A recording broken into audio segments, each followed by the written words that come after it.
Hello दोस्तों, कैसे हैं आप। आशा करता हूं कि आप सभी लोग अच्छे होंगे। तो दोस्तों, इस वीडियो में हम आपके लिए लेकर आए हैं डॉक्टर मनोहरी की बुक से प्रश्नावली 1A का सॉल्यूशन। तो दोस्तों, पिछले वीडियो में हमने 1 से लेकर 10 तक के प्रश्नों का सॉल्यूशन आपको बताया था। इस वीडियो में हम आपको 11वें से लेकर 13वें तक के प्रश्न का सॉल्यूशन बताएंगे और साथ में आपको ये भी पता चलेगा कि एग्ज़ाम में किस तरह से लिखें कि जिससे हमको ज़्यादा से ज़्यादा नंबर मिल सके। तो दोस्तों, अभी तक आपने हमारे उस पिछले वीडियो को नहीं देखा है तो आप आई बटन पर क्लिक करके उस वीडियो को देख सकते हैं। तो चलिए दोस्तों, शुरू करते हैं आज का टॉपिक। तो दोस्तों, जो 11वां प्रश्न है आपका, उसमें आपका पूछा गया है कि निम्नलिखित कथनों में से कौन से कथन सत्य हैं अथवा कौन से असत्य। जिसमें आपका ए नंबर का जो प्रश्न दिया गया है उसमें पूछा गया है कि दो धन अभाज्य पूर्णांकों का गुणन सदैव अभाज्य होता है। तो दोस्तों, सबसे पहले हम आपको बता दें, और पिछले वीडियो में हमने आपको बताया भी था कि जो अभाज्य संख्याएं होती हैं वो या तो एक से कटती हैं या तो स्वयं से कटती हैं, अन्य किसी संख्याओं से वो विभाजित नहीं होती हैं। तो दोस्तों, हम इसका हल लिखेंगे। तो इस तरह से हम इसको सॉल्व करेंगे। देखिए हल। हम जानते हैं कि हम लिखेंगे इसको कि हम जानते हैं कि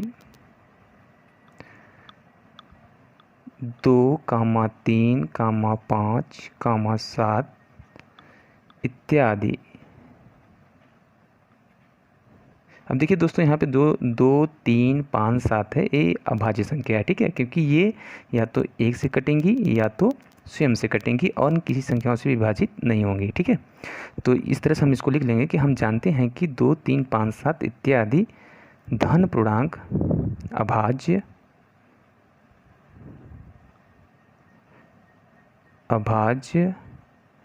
धन पूर्णांक संख्याएं हैं, ठीक है। उसके बाद फिर लिखेंगे अतः इनमें से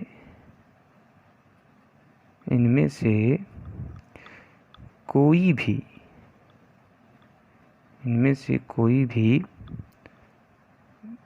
दो अभाज्य धन पूर्णांक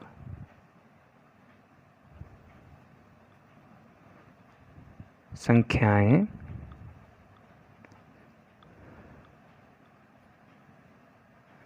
लेने पर तथा प्रश्नानुसार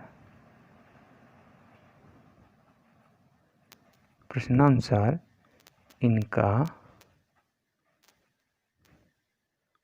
गुणनफल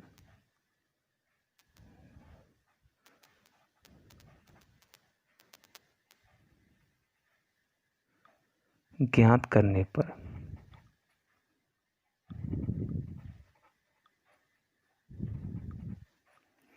ऐसा इसलिए किया जा रहा है दोस्तों, क्योंकि यहाँ पे प्रश्न में पूछा जा रहा है कि दो धन अभाज्य पूर्णांकों का गुणन सदैव अभाज्य होता है। अभी यही हमको चेक करना है कि क्या वास्तव में जो है दो अभाज्य धन पूर्णांकों का गुणन सदैव अभाज्य होता है। तो चलिए देखते हैं। तो इनमें से हमने दो संख्याएं कोई भी ले लिया। तो चलिए हम ले लेते हैं दोस्तों, यहाँ पे एक ले लेते हैं 2 गुणे 3, ठीक है दोस्तों। तो यहाँ पे हमने 2 और 3 को ले लिया। जब हम इसका मल्टीप्लाई करते हैं तो इसकी वैल्यू आती है क्या, 6। और 6 जो है दोस्तों एक सम संख्या है। क्या है, सम संख्या है, ठीक। ये आपका सम संख्या है। उसी तरह से एक बार हम और देख लेते हैं। हम ले लेते हैं 3 और 5 को। तो ये आ गया दोस्तों, ये 15, जो कि एक भाज्य संख्या है। क्या है, भाज्य संख्या है, ठीक। कहने का मतलब यह है दोस्तों कि जब हमने 2 और 3 का गुणन निकाला और 3 और 5 का गुणन निकाला तो ये जो है अभाज्य धन पूर्णांक नहीं है, क्योंकि ये 2 से भी कट जाता है और अपने आप से भी कट जाता है, 3 से भी कट जाता है, इसी तरह से भी कट जाता है। ये सम संख्या है और ये भाज्य संख्या है, जबकि अभाज्य संख्या दोनों नहीं है, ठीक है। तो अतः दोस्तों, हम यह कह सकते हैं कि दो धन अभाज्य पूर्णांकों का गुणन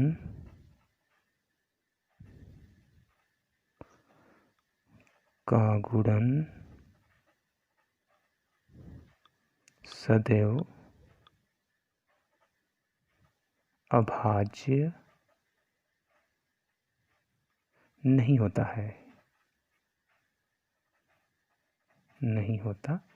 है, अतः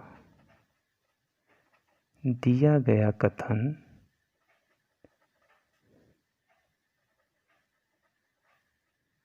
असत्य है। ठीक है दोस्तों, यही हमारा आंसर हो जाएगा। दोस्तों हम बात करते हैं क्वेश्चन नंबर बी का। उससे पहले दोस्तों आपसे एक रिक्वेस्ट है, अगर आप चैनल पर नए हैं तो हमारे चैनल को सब्सक्राइब करें। अगर वीडियो पसंद आ रहा हो दोस्तों तो लाइक ज़रूर करें, और इससे संबंधित कोई भी अगर आपकी समस्या हो इस टॉपिक से रिलेटेड तो आप नीचे कमेंट बॉक्स में ज़रूर कमेंट करें, हम उसका भी रिप्लाई देने का ज़रूर प्रयास करेंगे। तो दोस्तों जो बी नंबर क्वेश्चन पूछा जा रहा है आपका कि दो धन अभाज्य पूर्णांकों का योग सदैव अभाज्य होता है। तो यहाँ पर दोस्तों ठीक उसी प्रकार हम इसको भी सॉल्व करेंगे जैसे हमने एक नंबर प्रश्न को सॉल्व किया था। तो आइए शुरू करते हैं। तो हम यहाँ पे लिखेंगे दोस्तों हल।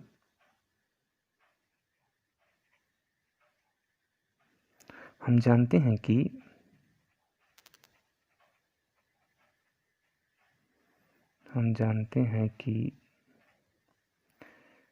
2, 3, 5, 7 इत्यादि अभाज्य संख्याएं हैं, अतः इनमें से कोई दो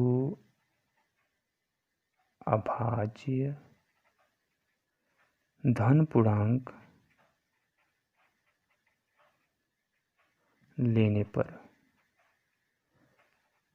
पर तथा इनका प्रश्नानुसार,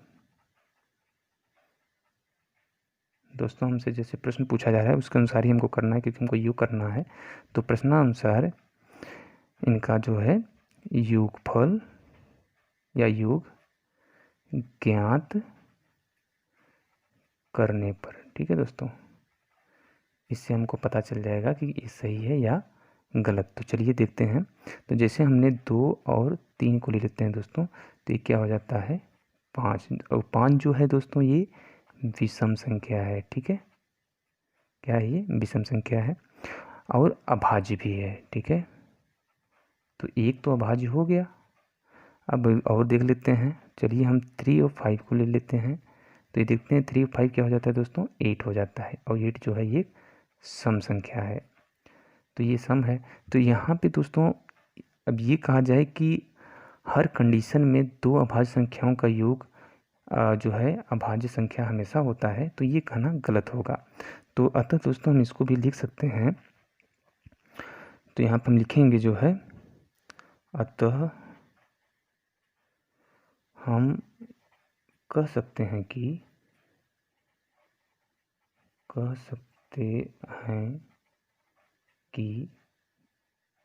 2 अभाज्य संख्याओं का या धन पूर्णांकों का, जो भी आप लिख लें, संख्याओं का योग सदैव अभाज्य नहीं होता है, अतः दिया गया कथन क्या है दोस्तों असत्य है। ठीक है, असत्य है, यही हमारा जो है आंसर हो जाएगा। ठीक दोस्तों हम बात करते हैं क्वेश्चन नंबर सी का, 11 का सी, जिसमें कहा जा रहा है कि यदि a और b कोई दो ऋण पूर्णांक हैं तथा a प्लस b भी सदैव एक ऋण पूर्णांक होगा। तो यहाँ पे दोस्तों पहले से ही दे दिया गया है कि a और b, जो कि a प्लस b लिखा गया है, उसमें a एक ऋण पूर्णांक है। तो उस कंडीशन में a प्लस b सदैव एक ऋण पूर्णांक होगा। तो आइए इसको हम इस माध्यम से जानते हैं। तो यहाँ पे हम लिखेंगे इसका हल कि दोस्तों पहले से दिया है, तो हम यहाँ लिखेंगे दिया है a, b दो ऋण पूर्णांक हैं। ठीक है दोस्तों, ये क्या है, दो ऋण पूर्णांक हैं। ये पहले से ही हमको प्रश्न में दे दिया गया है। ठीक है, तो यहाँ पर हम लिख लेंगे कि ऋण पूर्णांक है, ये दिया गया है प्रश्न के अनुसार।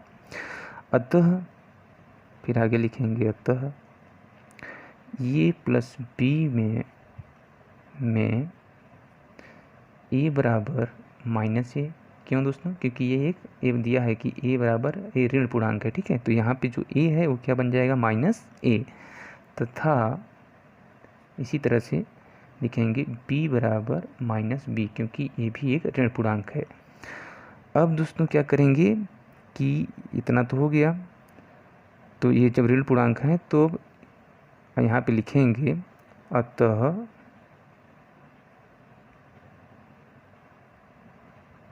अतः ये मान a प्लस बी में रखने पर।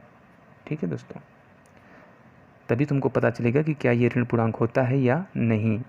तो यहाँ पे देखते हैं, तो ये हम लिखेंगे इसको दोस्तों। यहाँ पे जो a है, a बराबर हमने माइनस ए माना है और b बराबर हमने क्या मान लिया है, माइनस बी। तो यहाँ पे एक जगह पर रख देंगे माइनस ए प्लस, यहाँ पे b की जगह पर रख देंगे माइनस बी।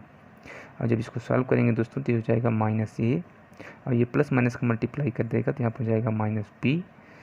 तो अब इसको हम लिख सकते हैं यहाँ पे, ये हो जाएगा आपका माइनस ए माइनस बी, या इसको हम ये भी लिख सकते हैं दोस्तों, माइनस इसमें से कॉमन करेंगे तो ये हो जाएगा आपका, देखिए यहाँ भी माइनस है, यहाँ भी माइनस है, माइनस कॉमन कर लेंगे तो जब कोई माइनस जब कॉमन किया जाता है दोस्तों तो ये इसका इसमें मल्टीप्लाई होता है। ठीक है, तो जब ये फिर माइनस माइनस इसमें मल्टीप्लाई करेगा तो ये प्लस बन जाएगा, तो यहाँ पर हो जाएगा ए, ये तो माइनस ही रहेगा, सॉरी ये माइनस रहेगा। और जब ये माइनस माइनस का मल्टीप्लाई, माइनस मतलब ये माइनस और ये माइनस में मल्टीप्लाई करेंगे तो ये हो जाएगा प्लस बी।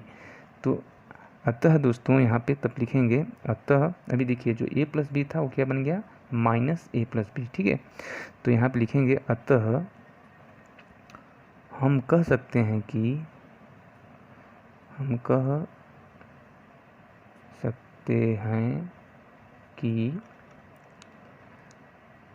यदि a, b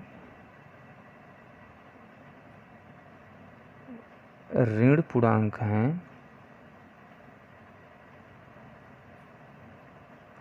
हैं तब a प्लस बी भी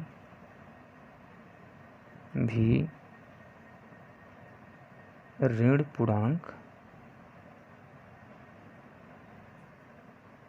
होगा। अतः दिया गया कथन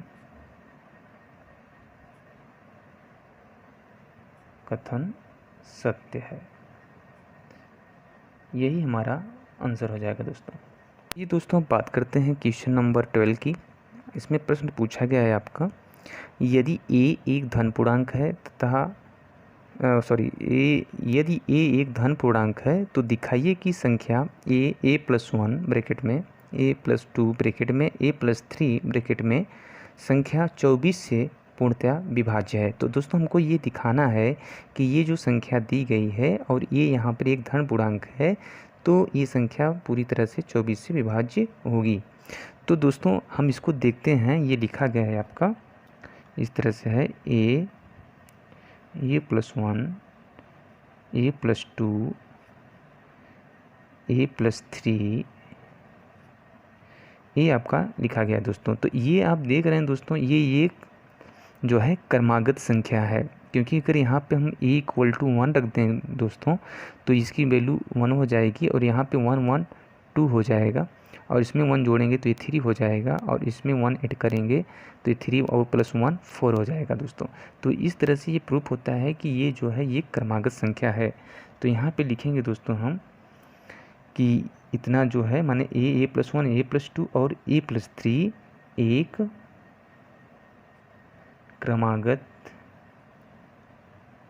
क्रमागत संख्याएं हैं। ठीक है दोस्तों, संख्याएं हैं।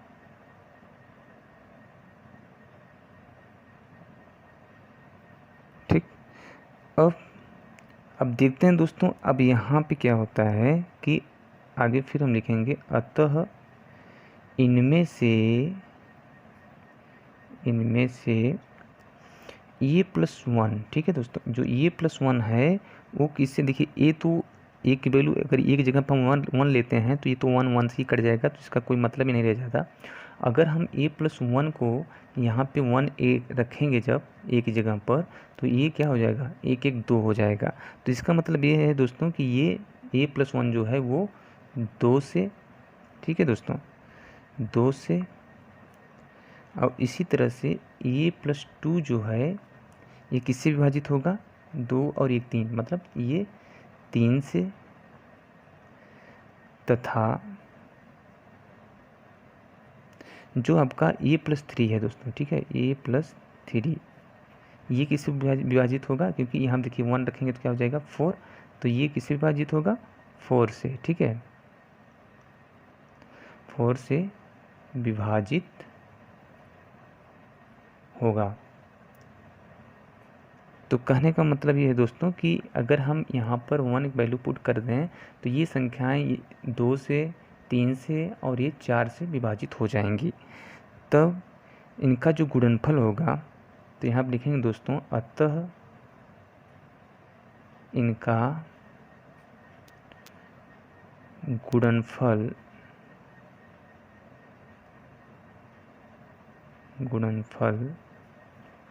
हो जाएगा दोस्तों यहाँ पे 1 × यहाँ पे फिर लिखेंगे, देखो 1 1 2 हो गया, 2 × 2 और में 1 ऐड करेंगे तो 3 × और 3 में 1 ऐड करेंगे तो हो जाएगा 4।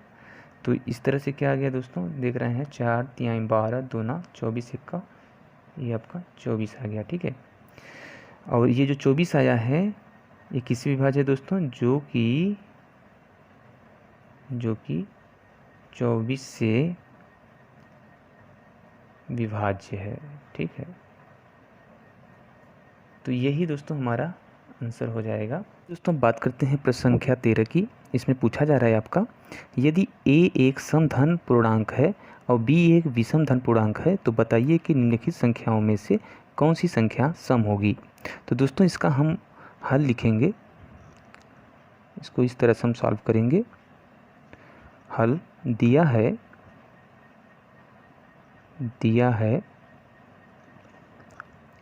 a एक समधन पूर्णांक है,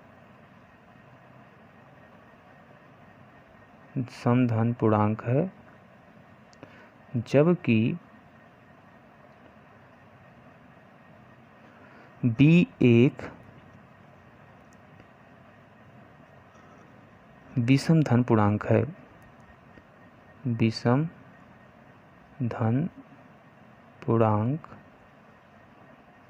है, तो दोस्तों तब यहाँ पे लिखेंगे अतः a बराबर 2 लेने पर। ठीक है, क्योंकि 2 एक सम संख्या है, 2 एक सम संख्या है। ठीक है दोस्तों, जबकि क्योंकि दिया गया है a एक समधन पूर्णांक है तो a बराबर हम 2 ले लेते हैं, क्योंकि 2 4 6 8 10 ये सभी जो संख्याएं होती हैं ये सम संख्याएं होती हैं। ठीक है दोस्तों, तो इसलिए हम a बराबर यहाँ पे केवल 2 ले लेते हैं। और इसी प्रकार तथा b बराबर 1 लेने पर क्योंकि क्योंकि एक जो है दोस्तों यहाँ पे एक विषम संख्या है, ठीक है, विषम संख्या है। तो दोस्तों इस प्रकार हमने इसको लिख लिया और यहाँ पे हमने ये ले लिया। अब देखिए क्या करते हैं कि अतः अब ये जो संख्या हमने लिया है इसका मान हम इसी में रख देंगे, ठीक है, जो संख्या हमको दी गई है। अतः यह मान दिए गए संख्याओं में रखने पर, ठीक है दोस्तों। तो जो संख्याएं दी गई हैं दोस्तों आपकी ये संख्याएं हैं। एक दिया है ए स्क्वायर, तो यहाँ पे दोस्तों जब ए स्क्वायर बराबर हमने क्या लिया था 2, ए बराबर क्या लिया था 2, तो यहाँ पे हम 2 का मान रखेंगे तो ये हो जाएगा 2 का स्क्वायर, और इसको इक्वल जब करेंगे तो हो जाएगा 2 × 2 बराबर 4। तो ये क्या हो गया दोस्तों, सम हो गया, ठीक। माने ये जो ए स्क्वायर है ये कौन सी संख्या बन गई, सम संख्या है, ये माने ये सम है, ठीक है। और हमसे पूछा क्या जा रहा है कौन कौन सी संख्याएं सम है। इसी तरह से हम बी स्क्वायर में भी रख लेते हैं। तो बी स्क्वायर बराबर हमने एक लिया हुआ है तो यहाँ पर हम एक कवर करेंगे और यहाँ पर हो जाएगा 1 × 1 = 1, ठीक है। तो ये हो जाएगा आपका दोस्तों विषम। इसी तरह से हम a + b में रखेंगे तो ये हो जाएगा 2 + 1 = 3। तो ये क्या आ गया दोस्तों, ये आपका आ गया विषम, ठीक है। और इसी तरह से a × b अर्थात a × b में रखेंगे जब तो ये हो जाएगा आपका 2 × 1 = 2। और ये क्या है दोस्तों, सम संख्या है, ठीक। फिर a और a + 1 दिया है आपका, इसमें भी रखेंगे तो ये हो जाएगा 2 + 1 = 2। और यहाँ पे जो इसको जब ऐड करेंगे तो 2 × 1 = 3 हो जाएगा और 3 यहाँ पे 2 से मल्टीप्लाई करेगा तो यहाँ पे हो जाएगा 6। तो ये भी क्या हो गया दोस्तों, सम, ठीक। इसी तरह से हम b और b + 1 को लेंगे तो यहाँ पर भी हम मान रखेंगे। b बराबर क्या रख देंगे हम दोस्तों 1 और b बराबर फिर यहाँ पे क्या रखेंगे 1 और × 1, ठीक, इक्वल करेंगे तो एक का मल्टीप्लाई जब एक में होगा तो एक ही आएगा और एक जब गुणा करेगा तो एक ही आएगा। तो यहाँ पे हम लिखेंगे, सॉरी दोस्तों, यहाँ पे आपका b + 1 दिया गया है तो यहाँ पे प्लस रहेगा। तो ये आपका हो जाएगा 1 और इसको जब हम जोड़ेंगे तो यहाँ पे 2 हो जाएगा और यहाँ पर आ जाएगा 2। तो ये भी क्या है दोस्तों, सम है, ठीक है। तो इस तरह से हम देख रहे हैं दोस्तों कि ये संख्या और ये संख्या, ठीक है, ये सब क्या हैं, सम संख्याएं हैं। तो ये कौन कौन सी हुई, एक हो गया आपका ए स्क्वायर कामा, और ये आपका हो गया a × b अर्थात a × b, ये हो गई संख्या, और ये हो गया आपका a और a + 1, और एक हो गया आपका b और b + 1, ठीक है। ये सभी संख्याएं जो हैं क्या होंगी, सम संख्या होगी दोस्तों, ठीक है। और यही हमारा क्या हो जाएगा, आंसर हो जाएगा, ठीक।